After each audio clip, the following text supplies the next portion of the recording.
Hey, what's going on everybody? It's ETAPRIME back here again. Today we're going to be taking a look at Teenage Mutant Ninja Turtles Shredder's Revenge running on this ARM-powered device here. This is actually the AmberELEC RG503, but this actually works on a lot of other retro handhelds as long as the system is supported by ArkOS, JelOS, and AmberELEC. So all in all, there's about 12 different retro handhelds that this will work with, and it's absolutely amazing to see this running on an ARM device like this.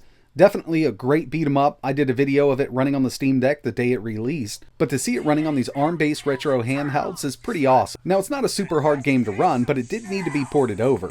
And it was ported over by a developer who goes by Johnny on Flame, does some really amazing work. And I want to give a big shout out to Russ over at Retro Game Corp because I probably wouldn't have heard about this if he didn't do an install tutorial. So if you're interested in getting this installed on your retro handheld, I'll leave a link to that video and his channel in the description. He goes over everything you need to get this up and running, and it really couldn't be any simpler. As long as you're running the correct OS, you can install this in a couple minutes. But keep in mind, you need to own the game from Steam. So I would highly recommend supporting the developers, buying it on Steam. It's definitely worth picking it up, and if you're into retro gaming, you probably already own it. Now, I completely understand that if you got a Switch, you've already got a handheld version of this, but seeing it being ported over to these retro devices is still pretty awesome in my opinion. So with this device here, the AmberELEC RG503, it runs really well, and we've got that OLED display. I think it looks great on this little handheld here. And this is powered by a 1.8 GHz quad-core Rockchip CPU. It really doesn't take much to run this game, and we all knew that. I mean, it's a 2D side-scrolling beat-em-up, but it is one of the best beat-em-ups that's been released in a long time. And by the way, yes, you can play multiplayer on this.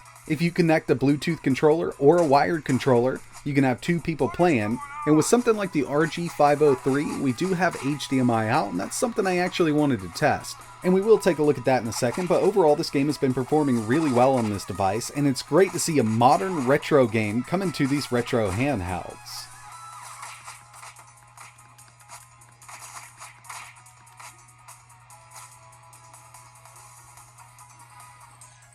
Alright, so just testing this out with a wired controller. On the RG503, we do have two USB Type-C ports up top. I'm running JelOS, otherwise known as JelOS.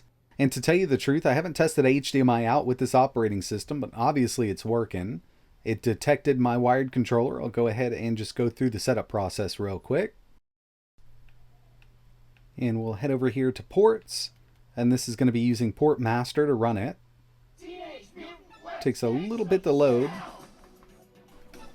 but it looks like we'll be able to play it. I'll go ahead and continue, and I'll just skip right into a little bit of gameplay here.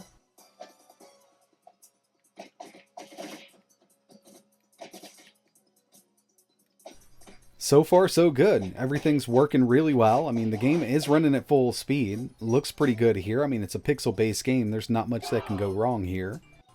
And I'm actually just going to try the built-in controls here. Yeah. So it's second player. Just drop Raphael right in there.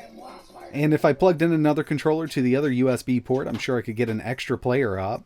But yeah, this is really awesome. Love seeing it running on these retro handhelds. Next thing we need is to see this running on the Raspberry Pi 4. I've done a little bit of research trying to see if anybody's, working on it or getting a port over there. But it doesn't look like Port Master works with the Raspberry Pi 4, so that's a bit unfortunate. But if you've got one of these retro handhelds and you want to get this up and running, I'll leave a link to Retro Game Corp's YouTube channel and the video where Russ shows you how to get this installed. But that's going to wrap it up for this one. Thought it was really cool, had to make a quick video, and like always, thanks for watching.